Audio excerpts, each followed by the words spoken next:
If you've been trying to get back into an old Gmail account and nothing seems to work, don't worry. In this video, I'll walk you through the exact recovery process step by step. Whether you forgot your password, lost access to your old phone number, or just need to regain access to an account you haven't used in a while, this method can help you recover it safely and quickly. If this tutorial helps you, make sure to hit like and subscribe for more simple tech guides like this. Let's get started. First, open your browser and go to accounts.google.com/signin/recovery. This is Google's official account recovery page, and it's the safest place to begin the process. Once the page loads, enter your old Gmail address in the box provided, then click Next. Make sure you type the full email address correctly, because even one small mistake can send you in the wrong direction.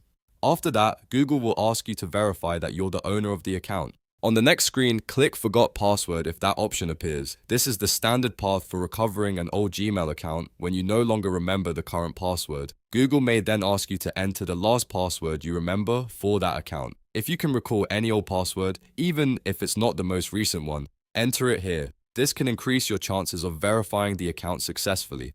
Next, Google may give you different recovery options depending on what information is attached to the account. If you still have access to your recovery phone number or recovery email, choose that option. Google will send a verification code to that phone number or email so you can prove that the account belongs to you. Open the message or text, get the code, and type it into the recovery screen exactly as shown. If the code is correct, Google will move you to the next step. From there, follow the on-screen recovery steps carefully. Google may ask a few security questions, confirm devices you've used before, or ask you to verify recent account activity. Answer everything as accurately as possible. The more details you can provide that match the account history, the better your chances of getting access back.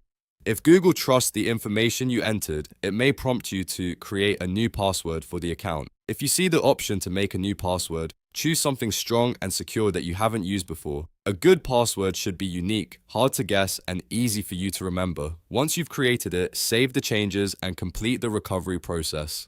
At that point, your old Gmail account should be restored, and you'll be able to use it again normally. Finally, once recovery is complete, go to mail.google.com and sign in with your recovered Gmail account. This is where you can confirm that everything is working properly and check your inbox, sent mail, and account settings. If you're locked out again in the future, make sure your recovery phone number and recovery email are up to date so the process becomes much easier next time. And that's how to recover an old Gmail account step by step. If this guide helped you get back into your email, please give the video a like, subscribe to the channel, and turn on notifications for more helpful tutorials just like this one. Thanks for watching, and I'll see you in the next video.